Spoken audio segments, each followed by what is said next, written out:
Bismillahirrahmanirrahim. Alhamdulillah Rabbil Alamin. Wassalatu wassalamu ala ashrafil anbiya wal mursalin wa ala alihi wa sahbihi ajma'in.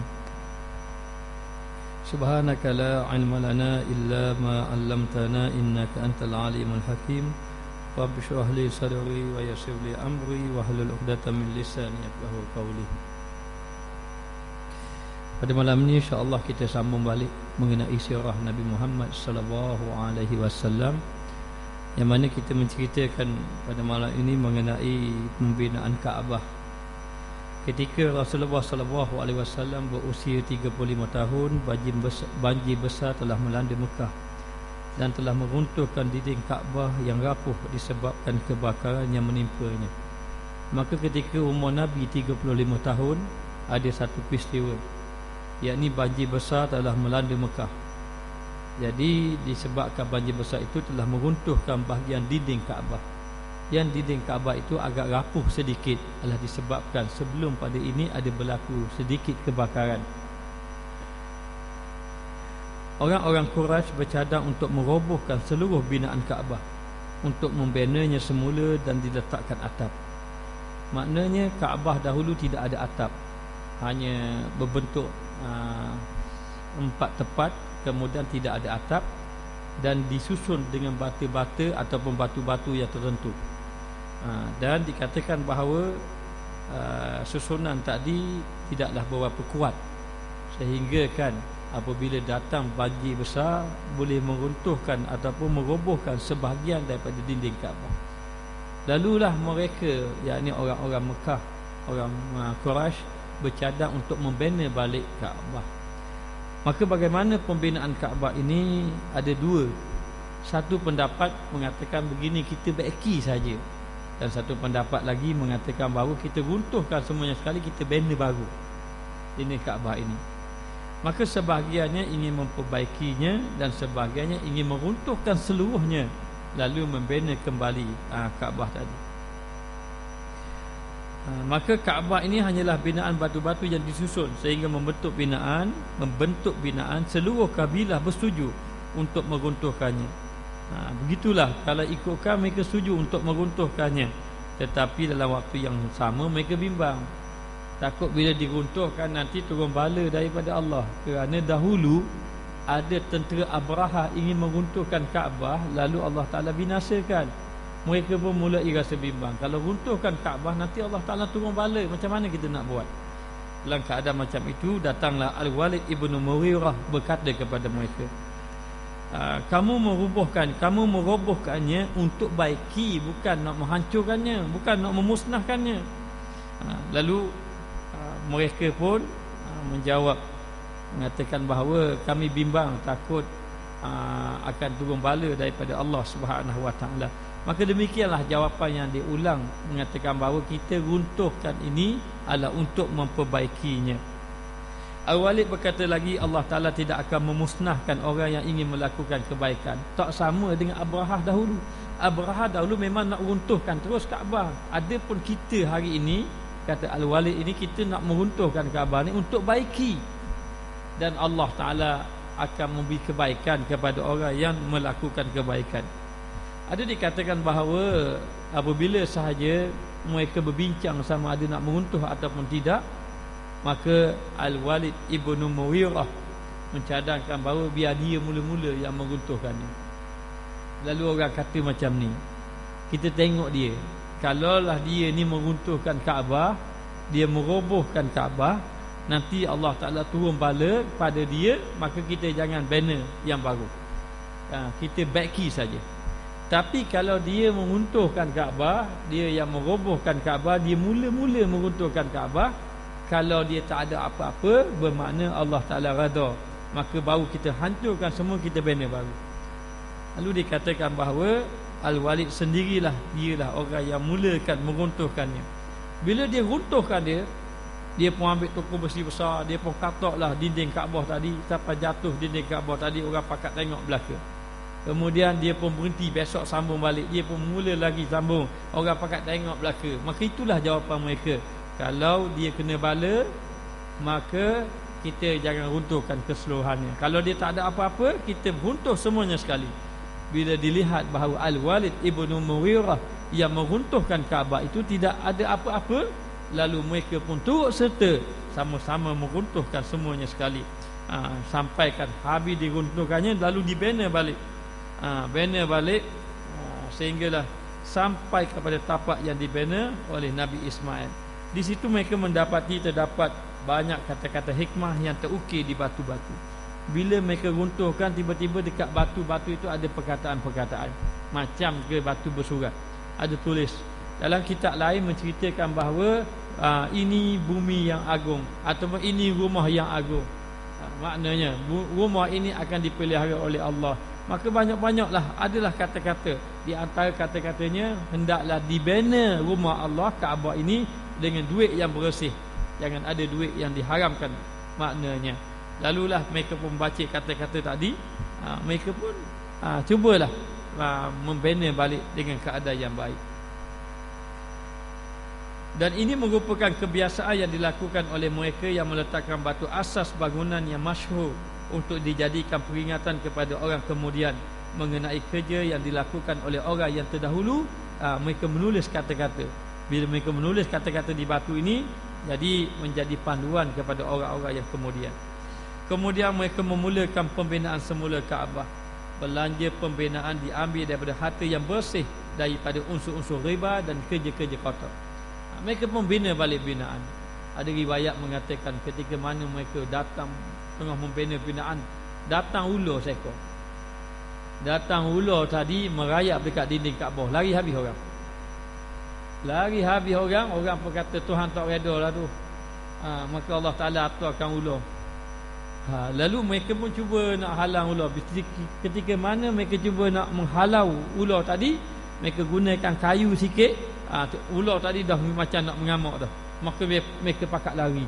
Maka ular itu seolah-olah dikawal, mengawal Kaabah tadi, seolah-olah tidak membenar orang yang membinanya, membina tadi. Lalu pun mereka mengambil keputusan, boleh jadi Tuhan tidak redha, boleh jadi. Akhirnya mereka mohon bertunjuk pada Allah macam mana keadaan ini.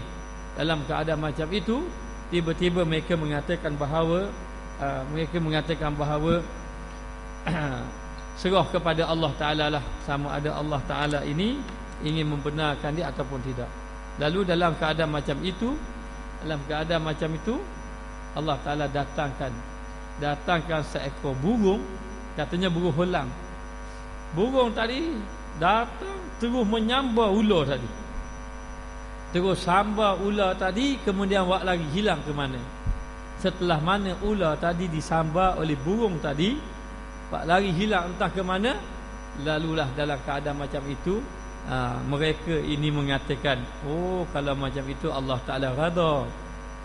Allah Ta'ala redha, maka bolehlah kita teruskan pembinaan tadi. Dan Kaabah dahulu tidak ada atap.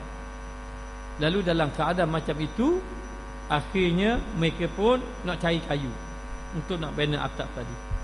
Selama beberapa lama ketika nak cari kayu, ada di tepi pantai ada satu kapal. Kapal yang mereka itu berlabuh di tepi pantai tadi. Dan kapal tadi dalam keadaan karam di tepi pantai tadi, akhirnya terbiar begitu saja. Sedangkan kapal itu kayu molek-molek. Maka kayu itu diambil daripada tepi pantai tadi, dia digunakan untuk buat atap pada Kaabah tadi. Dan dahulu Kaabah, orang letak harta dalam Kaabah. Dia panggil harta agama, maknanya dia pun letaklah harta dalam Kaabah. Bila letak harta dalam Kaabah tu banyak harta, atap tak ada, orang mari curi. Akhirnya mereka mengambil keputusan dengan arti kata mereka itu kena buat atap pada Kaabah tadi. Maka pembinaan harta Kaabah tadi mesti dengan diambil daripada harta yang bersih, daripada unsur-unsur riba dan daripada kerja-kerja kotor. Seperti perjudian. Memang di Mekah tu dah banyak perjudian. Tapi duit yang dirampas itu tidak benar, tidak diterima. Ada kata ceritakan bahawa apabila duit tadi Dengan duit tadi dibeli batu ataupun dibuat kerja-kerja, batu tadi dia nak angkat. Kalau digunakan untuk beli tukur tadi dia nak angkat. Bila dia pegang tukur tadi jatuh. Tukur jatuh. Lalu orang kata, duit ini daripada mana kamu beli tukur tadi? Ini mesti duit yang tidak dibenarkan. Maka begitulah yang berlaku, sehingga kan Kaabah Al-Musyarrafah, Kaabah itu disucikan oleh Allah, dimuliakan oleh Allah. Tidak ada unsur-unsur duit haram, walaupun Kaabah dibina masa jahiliah lagi. Masa ketika itu Nabi tidak lagi dilantik menjadi Rasul. Maka pembinaan semula Kaabah menjadikan golongan pembesar Quraisy memikul batu di atas tengkuk mereka. Maknanya pembesar-pembesar mempakat banner lagi. Di antara mereka yang meletakkan perkara tersebut ialah Al-Abbas dan Rasulullah sallallahu alaihi wasallam. Ketika itu Nabi masa itu dia itu tidak dilantik menjadi Rasul, umur 30 lebih. Jadi pembinaan Kaabah ni bukan masa sehari, 2-3 hari. Maknanya makan masa. Jadi di antaranya ada hari yang Nabi tolong. Pembinaan tersebut diketuai oleh tukang kayu yang berbangsa Rom yang bernama Bakum. Ini yang bangsa Rom, dialah di antaranya tukang kayu yang meletakkan kayu-kayu pada pembinaan asas mendapat Kaabah. Dia telah menugaskan kumpulan pembesar tertentu yang mengangkut batu dan membangunkan setiap sudut bangunan Kaabah. Lalulah dia ini dalam keadaan macam itu, dia ini telah melantik ataupun telah meletakkan beberapa kabilah. Dia pun susun, kabilah ni buat sudut ni, kabilah ni buat sudut ni, kabilah ni buat sudut belah ni, kabilah ni buat sudut belah ni. Arkitek inilah ataupun tukang kayu inilah menyusun kabilah ni, kabilah ni. Dalam dia susun kabilah-kabilah, dia tak letak batu Hajar Aswad tu kabilah mana. Dia letak dah maknanya kabilah ni, kabilah. Maka masing-masing kabilah buat kerja. Dinding ni kabilah puak ni, dinding belah ni kabilah ni, dinding belah ni kabilah. Maka dia pun menyusun lah. Dan pembesar sendiri ketika itu mengeluarkan duit mereka sendiri. Masing-masing buat keluar duit untuk nak bina Kaabah. Sehingga kan orang-orang kaya yang ketika itu, pembesar ketika itu, siapa habis modal? Siapa kehabisan modal, habis duit? Maknanya mereka kehabisan modal yang halal untuk membina Kaabah berdasarkan asas pembinaan yang dilakukan oleh Nabi Ismail, dan mereka tidak ubah suai. Kalau tapak kawasan tu hanya kata yang diubahnya ketinggian, tidaklah dia punya sudut tu besar lagi, hanya ketinggian dia semakin bertambah. Maka mereka pun buatlah bina Kaabah berdasarkan asas pembinaan yang dilakukan oleh Nabi Ismail. Dengan itu kawasan Hijr Ismail hanya dibina dinding yang rendah. Sampai sekarang Hijr Ismail itu dinding yang rendah. Dan dikatakan bahawa orang yang semayang dalam Hijr Ismail itu adalah orang seumpama orang yang semayang di dalam Kaabah. Maknanya kalau kita pergi ke Mekah, minta doa dengan Allah. Ada orang tu cerita Tuhan bagi ke dia bergebuk-gebuk nak masuk dalam Hijr Ismail. Tiba-tiba dia boleh masuk. Bila dia boleh masuk saja, dia duduk macam rasa macam duduk alam lain. Dia boleh semayang. Mulai ada semayang. Sudah mudah aja semayang. Tak ada lah bergebuk orang laku atas dia, tak ada. Lepas dia nak keluar, dia tengok belakang dia bergebuk-gebuk orang pula. Kata Tuhan, pilih hantar tu. Pilih hantar maknanya Allah Ta'ala pemudahkan hantar boleh masuk itu. Ada orang boleh masuk dalam Kaabah, itu pun juga satu keistimewaan. Maka dengan itu kawasan Hijr Ismail hanya dibina dinding yang rendah sebagai petanda bahawa kawasan tersebut termasuk di dalam kawasan Kaabah. Maka Hijr Ismail itu yang ada dinding yang rendah itu di luar daripada Kaabah itu termasuk dalam kawasan Kaabah. Mereka pun bina lagi. Bina. Sebab itu pembinaan Kaabah, dia punya pembinaan Kaabah masa zaman jahiliah, tak ada lagi binaan yang boleh tanding pembinaan Kaabah. Dengan binaan, dengan batu yang tersusun molek, dengan sudut yang tepat, dengan tu mana ada alat-alat moden pengukur macam hari ini. Hari ini alat nimbang air ada, maknanya macam-macam alat kerat. Mereka guna tangan dia dulu. Maknanya walaupun disebut jahiliah, tetapi mereka punya teknologi pembinaan begitu hebat. Macam Firaun, zaman Firaun, piramid dan sebagainya. Maka mereka membinalah Kaabah. Bagaimana yang kita tahu Kaabah itu dimuliakan oleh Allah. Setelah selesai membina Kaabah dengan keluasan 18 hasta panjang dan lebarnya, keluasan bertambah sebanyak 9 hasta panjang dan lebar daripada keluasan asal. Ada tambah sedikit, tapi tapak asal tak lagilah. Bukan tapak ni sini buat baru pergi tapak belah tu, tidak. Tapak asal itu hanya ada pertambahan sedikit. Mereka meninggikan pintu daripada aras tanah hingga mereka terpaksa menggunakan tangga untuk memasukinya. Asal Kaabah, pintu Kaabah duduk bawah tanah, tak payah naik tangga lah maknanya. Begitu asalnya. Tetapi setelah itu orang-orang Quraisy berfikir-fikir molek pintu tu tinggi. Jadi pintu tu tinggi. Kadang-kadang kita berdiri tu kat kepala kita tu barulah dia punya apa ni, latar tangga katanya. Maknanya kan latar pintu. Maka nak masuk dalam Kaabah tadi kena naik tangga. Maka ditinggikan lagi pintu dia tadi. Sehingga kan orang nak masuk pintu Kaabah kena melalui tangga. Selepas itu mereka ingin meletakkan batu Hajarul Aswad. Sudah siap dah. Kabilah ini sudah buat dinding belah ni, belah sini sudah buat. Batu Hajarul Aswad tu siapa nak letak? Kerana ketika pembahagian pembinaan tadi tidak ditentukan siapakah yang meletakkan batu Hajarul Aswad. Maka ketika itulah berlaku persisihan pendapat di kalangan pembesar-pembesar mereka. Balah kata puak dia, kamilah orang yang layak letak batu Hajarul Aswad sebab kabilah kami begini-begini. Kabilah orang lain pun kata kabilah kami lebih mulia lagi, kabilah kami yang layak. Begitulah. Maka orang Arab ni memang berkabilah-kabilah. Berkabilah-kabilah. Sampai sekarang kabilah-kabilah.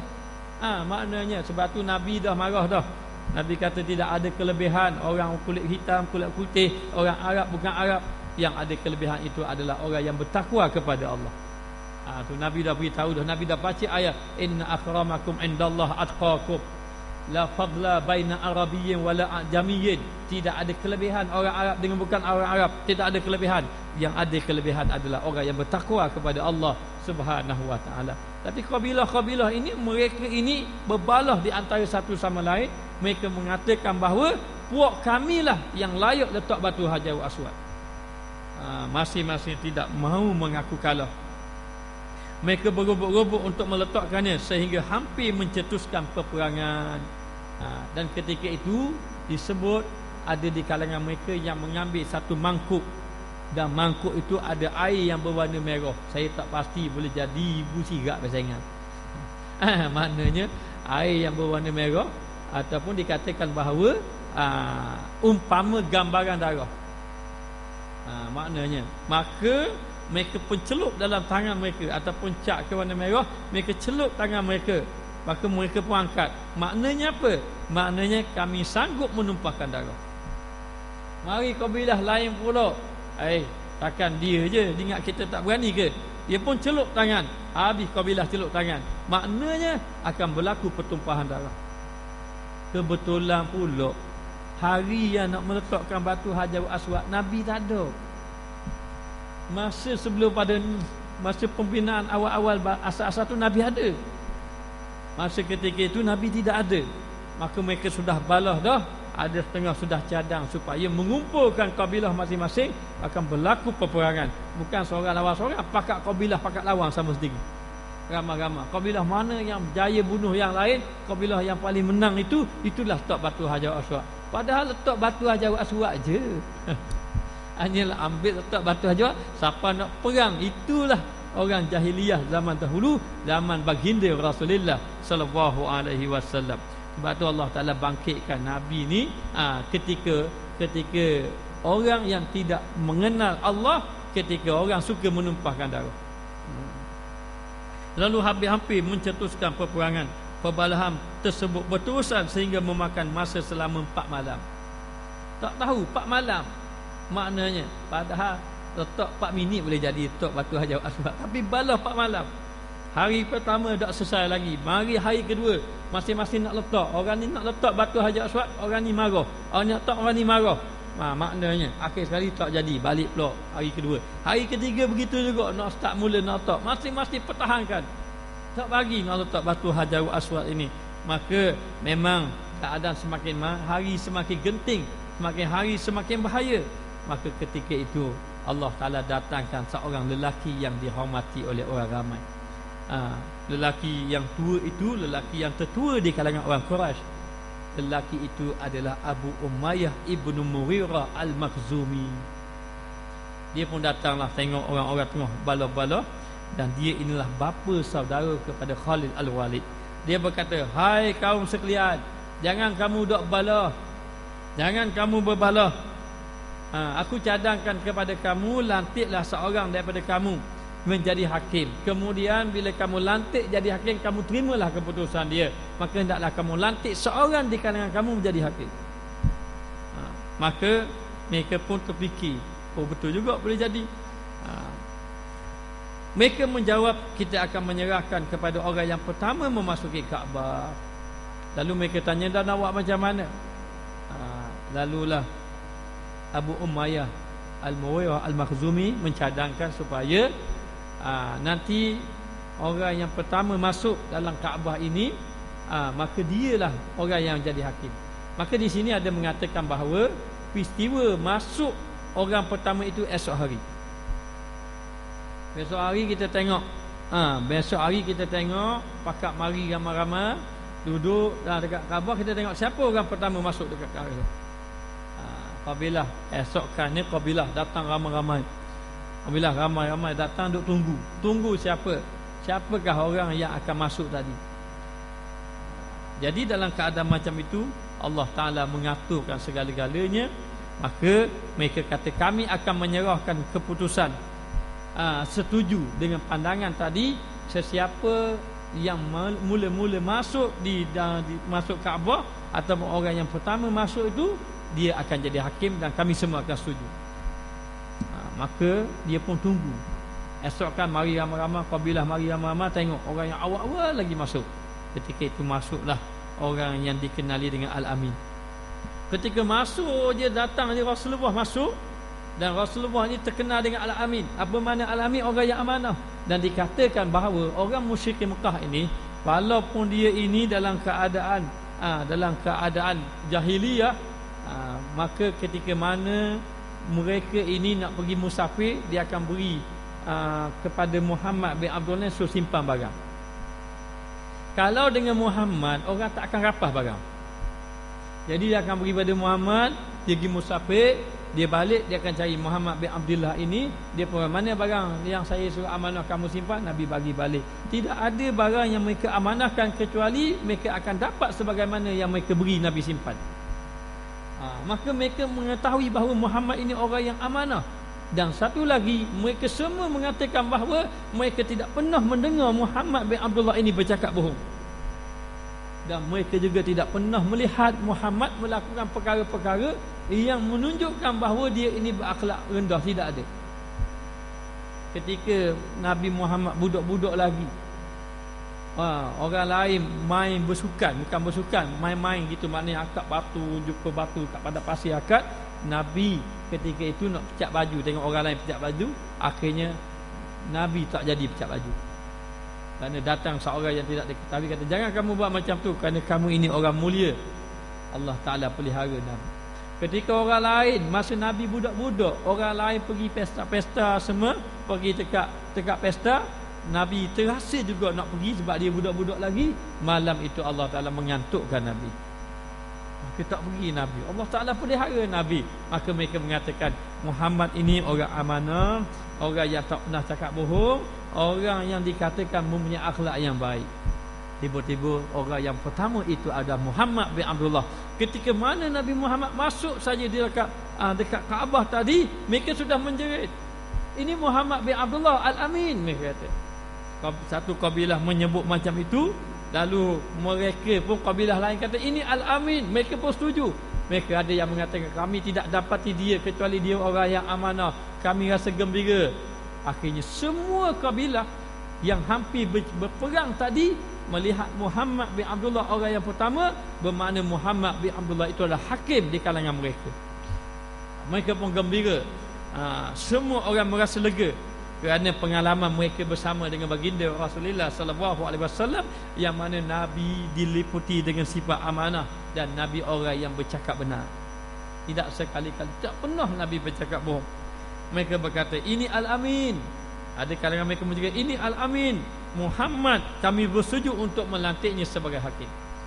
maka lantiklah Nabi menjadi hakim ketika itu, dan Nabi telah berjaya menyelamatkan orang-orang Mekah, hampir-hampir menumpahkan darah. Lalu dalam keadaan macam itu, apabila mereka menceritakan apa yang telah berlaku, baginda pun menghamparkan serban. Nabi pun pergi lantik jadi hakim. Jadi hakim pun, Nabi pun tengok keadaan macam ni. Akhirnya Abu Umayyah Al-Mughirah Al-Makhzumi cerita, "Hai Muhammad, kami sudah setuju melantik kamu menjadi hakim, dan hampir-hampir berlaku percetusan peperangan di kalangan kami, dan kami mengatakan bahawa orang yang pertama masuk Kaabah ini hendaklah menjadi hakim, dan ternyata kamulah Allah Ta'ala telah memilih kamu menjadi hakim kerana kamu orang yang pertama masuk. Maka persoalan yang berlaku hari ini, masalah yang berlaku hari ini adalah siapakah yang ingin meletakkan batu Hajar Aswad. Jadi kami menyerahkan urusan ini kepadamu." Maka Abu Umayyah Ibnu Mughirah bertanya, "Adakah kamu ini akan menerima segala yang akan diputuskan oleh Muhammad ini?" "Ya, kami terima belaka apa yang diputuskan oleh Muhammad." Akhirnya Nabi Muhammad bila tahu apa yang berlaku cerita tadi, maka Nabi SAW menghamparkan serbannya sambil berkata, Nabi pun hamparlah serbannya, kain serbannya. Nabi pun kata, "Setiap kabilah mari sini." Nabi memanggil ketua-ketua kabilah, bukan semua kabilah, ketua-ketua. Nabi panggil setiap ketua kabilah, "Mari di sini, saya ingin menyampaikan sesuatu." Mereka pun datang. Nabi pun ambil kain, Nabi pun hampar sendiri kain. Bila hampar sendiri kain tadi, kemudian Nabi pun menyuruh setiap ketua kabilah memegang bucu bahagian masing-masing. Maka ketua-ketua kabilah pun pegang belaka. Bila ketua kabilah pegang bucu-bucu kain, siapa nak akad batu Hajar Aswad? Maka Nabi SAW sendiri yang mengangkatnya. Angkat batu Hajar Aswad, letak dekat tengah-tengah serban. Bila angkat dekat tengah-tengah serban, maka Nabi pun minta semua mereka mengangkat sampai kepada tempat yang dikehendaki, tempat yang meletak batu Hajar Aswad. Maka angkat belaka. Bila ketika mana Nabi suruh angkat, mereka semua angkat. Bermakna semua ketua kabilah terlibat belaka mengangkat batu Hajar Aswad. Dan Nabi sendiri angkat batu tu letak atas kain serban. Maknanya semua mereka setuju Nabi Muhammad. Tak ada seorang ketua kabilah tak setuju. Maka angkatlah. Bila angkat, adanya batu Hajar Aswad ini di tengah-tengah, angkat sampai ke bucu sudut dekat Kaabah. Siapa pula nak ambil batu ini letak di batu dekat sudut Hajar Aswad tadi, maka baginda sekali lagi pegang batu ini, letak dekat tempat batu Hajar Aswad. Sampai sekarang ada ni batu Hajar Aswad daripada tangan Nabi yang mulia, yang menyelamatkan pertumpahan darah di kalangan orang-orang musyrik di Mekah. Maka Nabi pun letak macam tu sehinggalah selesai masalah. Maka mereka ramai-ramai pun rasa lega dan tersenyum. Maka begitulah penyelesaian yang telah diambil terhadap masalah tadi. Dan ingat, bukan kes ini saja, banyak kes-kes maknanya yang hampir mencetuskan peperangan. Orang-orang Arab kalau kita baca kisahnya, kadang-kadang kerana orang puan sikit saja, dia ganggu. Bila ganggu saja, perempuan ni beritahu keluarga dia pun marah lelaki ni beritahu kabilah dia, mari marah ni, kabilah ni panggil lagi, semakin besar. Akhir sekali bila datang Nabi Muhammad selesaikan. Banyak kes-kes sebenarnya telah diselesaikan oleh Nabi kita Muhammad sallallahu alaihi wasallam. Maka Allah Taala beri kepada Nabi kita menjadi hakim dengan akal kebijaksanaan Abu Umayyah, yang mana dia ini telah memilih jalan hendaklah orang yang pertama masuk dalam Kaabah. Adakah dia tu tahu akan masuk Kaabah ni Muhammad? Dia tak tahu. Hanya letak macam tu, baiklah pilih orang seorang saja. Kebetulan Allah Taala tu yang masuk itu adalah Nabi kita Muhammad sallallahu alaihi wasallam. Maka bukanlah satu perkara yang menghayangkan sekiranya orang-orang Quraisy berbalas sama sendiri kerana merebut batu Hajar Aswad. Kerana apa? Kerana batu Hajar Aswad ini merupakan sesuatu yang agung, dan Kaabah itu sesuatu yang agung juga. Maka dia merasakan sesuatu yang mulia ini mesti orang-orang yang mulia. Maka dia nak kabilah kami lebih mulia. Akhir sekali hampir-hampir berlaku peperangan, dan Nabi SAW jaya menyelamatkannya. Ini kerana Kaabah adalah kiblat orang-orang Arab dan tempat mereka mengerjakan haji. Setiap amalan yang dilakukan itu dipandang besar. Apa-apa yang berkaitan dengan Kaabah itu dipandang mulia. Disebabkan Kaabah, seseorang mendapat kebanggaan dan ketuanan, dapat bangga. Ada orang berbangga, saya adalah orang yang menjaga pintu Kaabah. Orang ada kabilah yang berbangga, kami adalah golongan yang menjaga kelambu Kaabah. Ada orang yang berbangga, kami adalah orang yang memberi orang-orang mengerjakan haji minuman air. Ada kabilah yang berbangga, kamilah orang yang menjaga telaga Zam-Zam. Begitulah mereka berbangga dengan sebab kemuliaan Kaabah. Mereka bukan saja berkhidmat, maknanya kepada orang-orang haji, bahkan mereka berbangga dengan kelebihan-kelebihan yang ada. Maka dengan sebab itulah mereka sanggup berperang hanya perkara yang kecil saja. Kaabah lah rumah pertama yang dibina dengan tujuan ibadat. Dan Kaabah dibina ini dengan tujuan ibadat. Dan Kaabah ini adalah tempat kiblat orang melakukan amal ibadat kepada Allah Subhanahu wa taala. Maka Allah taala berfirman, inna awwala baitin wudi'a lin-nas lalladzi bi Bakkah mubarakan wa hudan lil alamin fihi ayatun bayyinatun maqamu Ibrahim wa man dakhalahu kana amina. Sesungguhnya rumah ibadat yang mula-mula dibina untuk manusia, yang ini beribadat kepada Allah, ialah Baitullah yang berada di Mekah. Dan Baitullah yang berada di Mekah itu melibatkan kisah Nabi Ibrahim AS, ketika mana Nabi Ibrahim AS yang setelah lama tidak mendapat anak, tiba-tiba Allah Ta'ala memberi dia anak melalui Siti Hajar. Maknanya akhirnya dapat anak. Bila dapat anak, lama tak dapat anak, ingin sangat anak, tiba-tiba dapat anak. Bagaimana seorang ayah yang nak sangat anak, tiba-tiba dapat anak, pasti gembira. Dalam keadaan kegembiraan itu, tiba-tiba Allah Ta'ala uji Nabi Ibrahim AS agar meninggalkan anak dan isterinya di satu tempat yang kering kontang. Ke Nabi Ibrahim bawa isteri dan anaknya. Nabi Ismail, masa itu Nabi Ismail kecil lagi, maka dia pun bawa di satu tempat yang tanah kering kontang, tak ada tumbuhan, tak ada binatang duduk situ, tak ada binatang buah pun, tinggal di situ. Maka isterinya bertanya, tujuan apa? Kenapa kamu hantar kami di sini? Kerana perintah Allah. Oh, kalau perintah Allah tidak mengapa. Maknanya bawalah, tinggallah anak dan isterinya di situ. Maka Nabi Ibrahim tinggal anak isteri, Nabi Ibrahim pun balik. Bila balik saja, tidak ada rumah, tidak ada kemah, tidak ada makanan, tidak ada minuman, tidak ada binatang, tidak ada tumbuhan. Itulah yang tempat Mekah hari ini. Duduk di situ. Bila duduk di situ, sampai satu masa Nabi Ismail inginkan air, maka mencarilah air. Maka Siti Hajar ini berlari ke sana, daripada Safa ke Marwah, berlari-lari ingin mencari air. Maka budak kecil ketika dia mengamuk, kadang-kadang dia hentak kaki dia, hentak kaki. Akhirnya daripada kaki Nabi Ismail itu keluarnya air. Air itu dipanggil air Zam-Zam. Kerana bila mana isteri Nabi Ibrahim itu, Siti Hajar tadi, melihat adanya air daripada tapak kaki, hasil daripada hentakan tapak kaki Nabi Ismail, maka dia kepung air tadi, Zam-Zam dia buat tadi, maka jadilah itu telaga Zam-Zam sampai hari ini. Maka daripada ada air tadi, maka boleh hidup manusia. Kalau ada makanan, tak ada air susah juga. Tapi kalau ada air, tak ada makanan, boleh tahan. Maka datang air. Bila ada air, datang rombongan tengok, ada orang duduk di sini. Maka dia pun tengok ada air. Maka dia mengatakan ini tanah yang ada kesuburan. Maka bermulalah penempatan. Adalah orang duduk situ. Lama, akhir sekali menjadi Mekah ataupun Kaabah yang mulia, ataupun tempat ibadat yang bermula daripada Nabi Ibrahim AS. Ceritanya panjang, tapi kita ringkaskan saja, kerana yang paling tujuan ni kita nak cerita mengenai baginda Rasulullah sallallahu alaihi wasallam.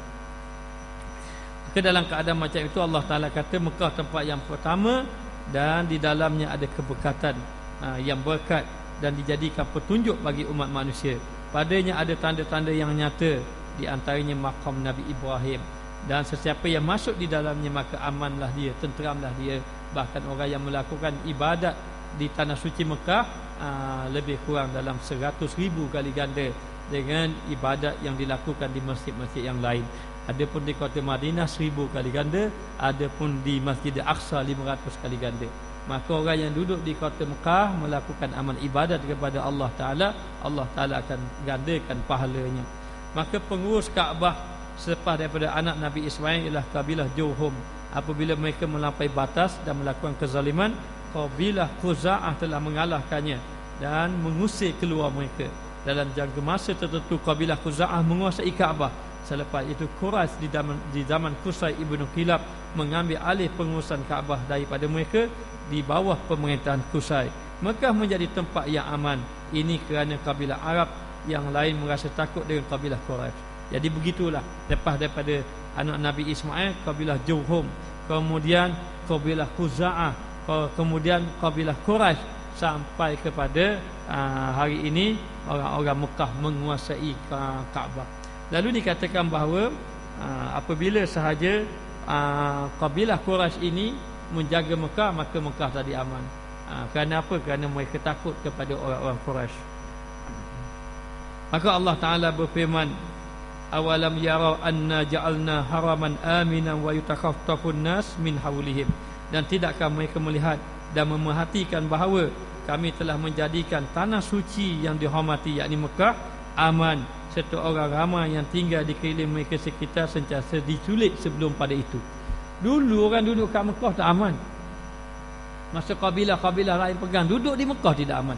Sehinggalah datang satu kabilah Quraisy, yang mana di dalamnya pula ada pula baginda Rasulullah sallallahu alaihi wasallam. Akhirnya Mekah menjadi aman. Dan dulu Kaabah itu penuh dengan patung-patung berhala. Sehinggalah akhirnya Nabi berjaya membuka kota Mekah, dihancurkan segala patung-patung berhala, dan sampai kepada hari ini Mekah ini menjadi pusat ibadat seluruh umat Islam dan satu tempat yang aman. Maknanya saya hidup kehidupan Rasulullah sallallahu alaihi wasallam.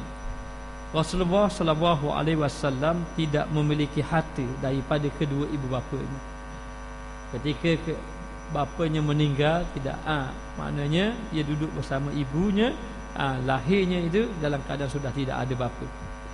Dan dalam keadaan macam itu, oleh kerana Nabi ini anak yatim, hanya ada ibu, maka kehidupan Nabi ini bukanlah kehidupan yang kaya. Baginda dilahirkan dalam keadaan yatim dan miskin. Nabi lahir tidak ada bapa. Dalam waktu itu Nabi miskin. Sebab tu Nabi sayang anak yatim. Nabi kata siapa yang tak kasih anak yatim, Nabi tak kasih pada dia. Nabi kata orang yang jaga anak yatim duduk bersama aku dalam syurga begini. Nabi tunjuk tangan rapatnya orang yang duduk dengan Nabi nanti, siapa orang yang menjaga anak yatim. Kerana Nabi sendiri lahir dalam keadaan anak yatim. Bahkan Allah Ta'ala sendiri mengatakan bahawa ara'aital ladzi yukazzibu biddin fadzalikal ladzi yad'ul yatim.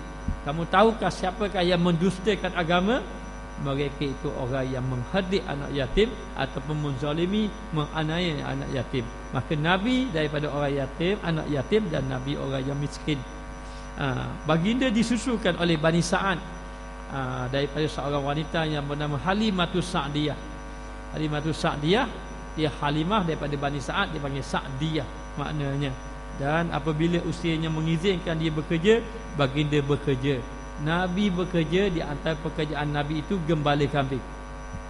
Nabi mengatakan maknanya setiap Nabi itu, mereka itu menjadi gembala kambing. Maka dengan gembala kambing tadi, Nabi ini asal maknanya terdidik dia. Kerana kambing ini maknanya memerlukan ketekunan. Kalau salah sikit, kalau lalas sikit, kambing jadi hilang, makan kawasan orang lain, jadi melahirkan sifat tanggungjawab maknanya. Lalu dikatakan bahawa menjadi gembala kambing di kawasan pedalaman bersama dengan saudara-saudara sesusunya, anak kepada Halimatus Sa'diyah. Maka Allah Ta'ala beri, ini dia panggil ilhas. Ketika mana Nabi ini belum dilantik menjadi Rasul, masa Nabi mula membesar, duduk bersama dengan ibu susuannya Halimatus Sa'diyah, daripada umur 3 tahun 4 tahun, kemudian Nabi pun dah jadi gembala kambing. Jadi Nabi jadi gembala kambing bersama dengan adik-beradik susuan. Kambing yang dipelihara oleh Nabi akan menjadi gemuk. Inilah Allah Ta'ala beri. Orang lain kurus belaka orang lainnya, sehingga orang kata kalau nak gemuk bawa kambing itu letak kat kambing yang dipelihara oleh Muhammad, kambing akan jadi gemuk. Macam mana hebat Nabi ni? Insya-Allah kita sambung akan datang. Bismillahirrahmanirrahim. Rabbana zalamna anfusana wa illam taghfir lana wa tarhamna lanakunanna minal khasirin. Wa sallallahu ala sayyidina Muhammad wa ala alihi wa sahbihi wasallam. Walhamdulillahirabbil alamin.